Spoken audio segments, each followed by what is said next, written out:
Hello everyone, it's Shane Kanto, your Wasteland reviewer, and I'm here to review The Accountant 2, and this is a new action thriller coming your way from director Gavin O'Connor, who previously did the last Accountant film 9 years ago.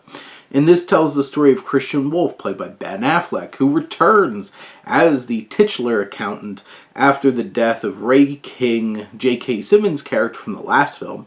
He must team up with Cynthia Adair Robinson's Mary Beth Medina, who brings him into the fold to figure out what the hell happened, along with this mysterious character who is very dangerous. And Christian must bring in his brother Braxton, played by Jon Bernthal, to help out with this case. And over the course of 2 hours plus of film, this film balances a lot, for sure. I think the elements that work most is when this focuses on Christian Wolff and Braxton as characters. There's a speed dating sequence towards the beginning of the film with Christian that is so fantastic and awkward and funny. You have this really great bonding moment at like this cowboy bar between Braxton and Christian. And whenever you really focus on the two of them building up their relationship, this film really soars and engages and really connects. And it could also be quite funny.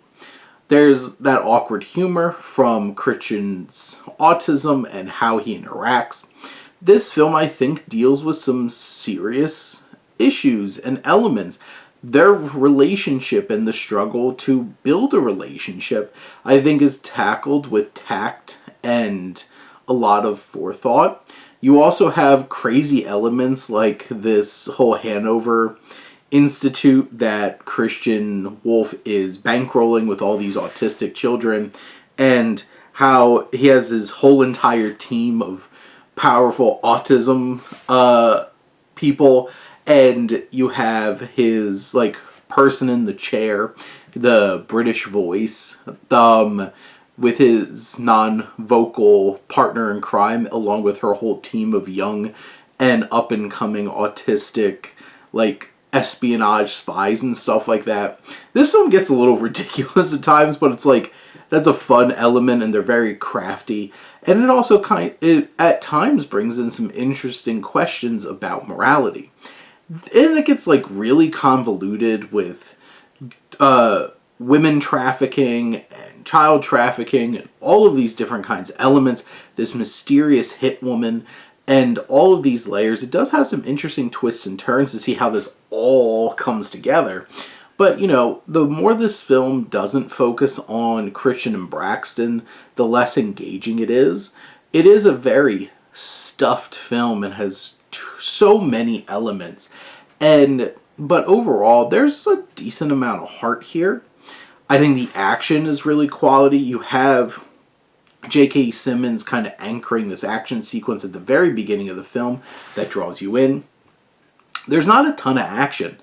It takes until like the climax of the film for there to be like real shoot 'em up, and it's a really effective climax that really draws the audience in.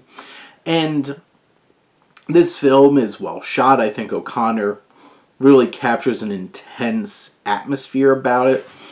There is some tonal issues because it gets a little too silly at times, and then other times it's like it's here dealing with some really serious topics like human trafficking and stuff like that.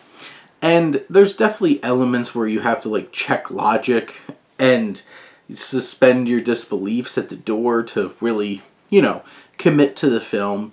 But with Affleck giving a really committed and authentic performance as Christian, and Jon Bernthal as this very intense kind of live wire character of Braxton, I think they bring a lot to the table and really make this film worthwhile. And at the end of the day, it really builds off of these characters from the first film and opens doors for more possibilities. And I'm all for it. Please just don't make me wait another 9 years. But those are my thoughts on The Accountant 2. Let me know what you think, and let's talk some movies. But thank you as always for tuning in and supporting your Wasteland reviewer.